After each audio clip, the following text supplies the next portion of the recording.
Of amateurs that hit bad shots, it's their backswing. I learned from Jack Nicklaus, that whether he knew it or not, it was a Golf Digest golf lesson tees. It was like 1 through I don't know how many. They looked like cartoon pictures on how to fade the ball, how to draw it. They had arrows and stuff. He showed his grip. I learned the grip, the interlocking grip through him. That to me has been the greatest, and that's what got me in the game of golf, is watching him, following him, and those lessons that he did on paper, not on. You know, it's amazing when you play with amateurs a lot. People that hit out of the rough, they grip the club so tight that they think it's going to help them advance the ball. When I hit out of the rough, I like to loosen my hands up as much as possible, and right at impact, my left arm just basically hits the ball. The looser the grip, the better chance the club has a chance of getting through the grass. What's about 80 feet? Yeah. All I like to try and do is just make sure I get the line. Of course, the speed. You want to make sure the speed's good. Of course, this is a putt that's, you're not always going to make, unless you're Tiger Woods. But my goal here is to try and get close enough to where I can at least 2-putt and get a good birdie and go on to the next hole with some momentum.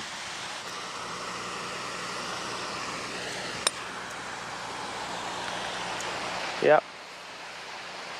Tough putt. Speed was good, but just the wrong direction.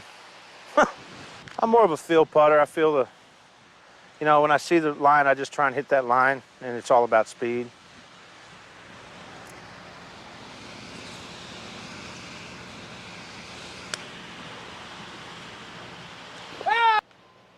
I heard you once say that the biggest problem that your pro-am and amateurs have is not enough club. Yeah, I think pretty much 100% of the pros that play on Wednesday with amateurs, they say the same thing. I don't know. I don't know if they're scared of going over a green, but I would rather try and at least get it there to knock, have a chance getting it close than never hitting enough club. I never look behind the hole. Peter, my caddy, does sometimes when I'm confused on one, but I see a line real quick. I always have. And usually if I hit my line, I got a good chance of making it. I don't know what it is, but I've always been that way. I just look at it from behind, take 2 practice swings and hit it.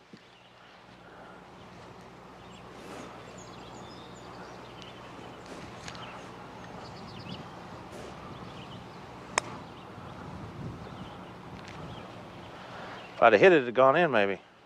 Oh, shorty got me. Shorty putt, same thing, quicker the better? Yeah. Well, it's like Lee Trevino said, one time. He said, it's the way he putted fast. You don't have anything to worry about. The pressure's gone. Well, I got a downhill chip pretty much. It's uphill, downhill. It's a pretty tough chip, but I use my L wedge and try and flop it. I never really go over a wedge. Every now and then a 9-iron if it's a real long chip, but since we're practicing, this is that shot I was telling you about. I like to practice and just sit here with one hand and just kind of flop it up like that. And what's great about that is when you hit a shot one-handed and you hit it like that, it's so crisp, you're doing everything right. Every time before I tee off in a tournament, I take my 52 and hit about 10 or 20 balls with my left hand only.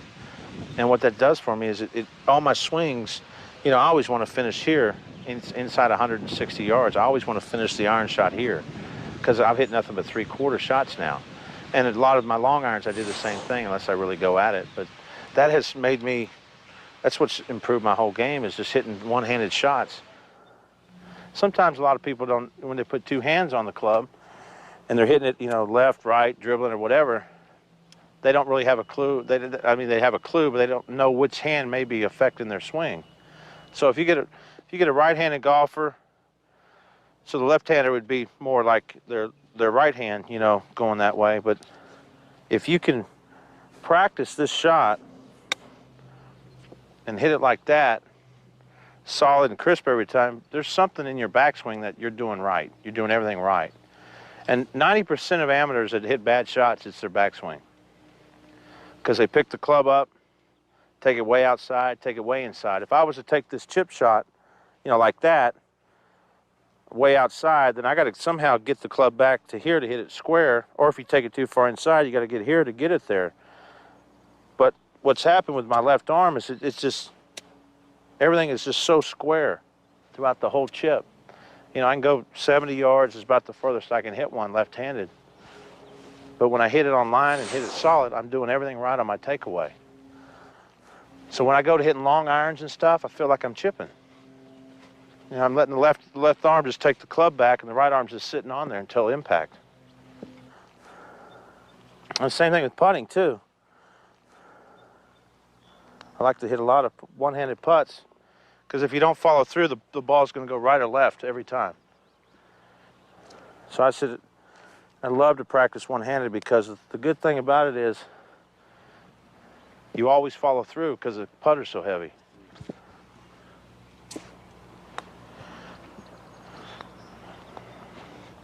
And that's pretty much a key thing is making sure you follow through every time you hit a putt. And I think if guys out there are really long hitters, they want to be good players, Nicklaus was the greatest at it. He avoided the left side all of his life. Off the tee, all I'm visualizing, if you can see that far, far little skinny tree way back there. I always like to pinpoint something I'm going to aim at. With the longer stuff, I aim at something where I'm going to aim it, hit it there, and then fade it away from that. That's what I'm trying to say. Sure. I just think of aim, and my key to my golf swing is low and slow on the back, on the takeaway, and that's that left hand.